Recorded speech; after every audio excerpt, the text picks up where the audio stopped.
Hello বন্ধুরা, তো আজ আপনারা দেখতে যাচ্ছেন মাহেশের রথ, যেটি ভারতের দ্বিতীয় প্রাচীনতম এবং বাংলার প্রাচীনতম রথযাত্রা উৎসব।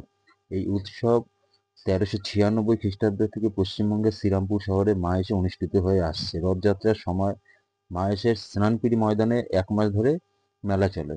শ্রীরামপুরের মাহেশ জগন্নাথ দেবের মূল মন্দির থেকে মাহেশ গুন্ডিচা মন্দির বা মাসির বাড়ি অবধি জগন্নাথ, বলরাম ও সুভদ্রার 50 ফুট উচ্চতা সম্পূর্ণ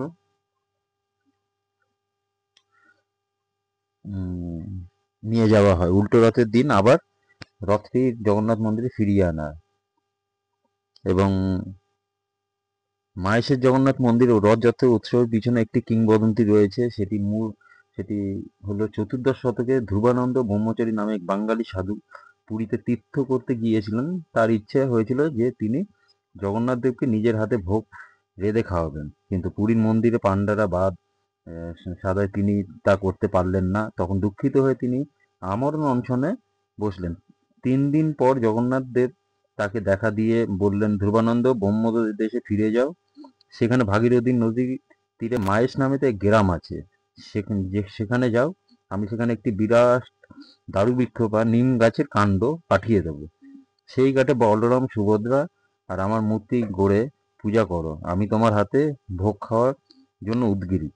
এই স্বপ্ন দেখে ধ্রুবানন্দ মাহেশ এসে সাধনা শুরু করলেন। তারপর এক এক বর্ষার দিন মাহেশ ঘাটে একটি নিম কাঠ ভেসে এলো। তিনি জল থেকে সেই কাঠ তুলে তিনি দেবতার মূর্তি বানিয়ে মন্দির প্রতিষ্ঠা করলেন। সন্ন্যাস গ্রহণের পর শ্রী চৈতন্য পুরীর উদ্দেশ্যে রওনা হন। পথে তিনি মাহেশের পৌঁছেছিলেন। ধ্রুবানন্দের মন্দির পরিদর্শন করার পর তিনি তার জ্ঞান হারিয়ে ফেলেন এবং গভীর সমাধিতে মগ্ন হন। শ্রী চৈতন্য মহাপ্রভু মাহেশের নব নীলাচল অর্থাৎ নতুন পুরী বলে নামকরণ করেছিলেন। পরে বৃদ্ধ ধ্রুবানন্দ তাকে মন্দিরের দায়িত্ব নেওয়ার জন্য অনুরোধ করেছিলেন। এতে মহাপ্রভু কমলাকার পিপলাইকে মন্দিরের ভার দেন, যিনি ছিলেন শ্রী চৈতন্যদেবের দ্বাদশ গোপালদের মধ্যে পঞ্চম। এর কিছুদিন পর ধ্রুবানন্দের প্রয়াণ হয়। কমলাকার সুন্দরবনের খালিঝুলির জমিদার পুত্র। তিনি যুক্তিবিজ্ঞান অধ্যয়ন করতে নবদ্বীপে এলেন। পরে তিনি মহাপ্রভুর একজন প্রিয় শিষ্য হয়ে ওঠেন এবং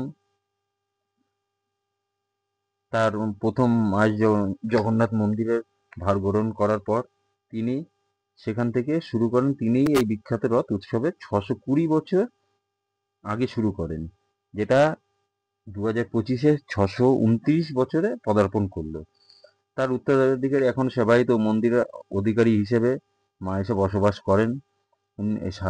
পরবর্তীকালে 1755 কলকাতার নয়নচাঁদ মল্লিক মাহেশে জগন্নাথ দেবের মন্দির তৈরি করেছিলেন, যা আজও রয়েছে।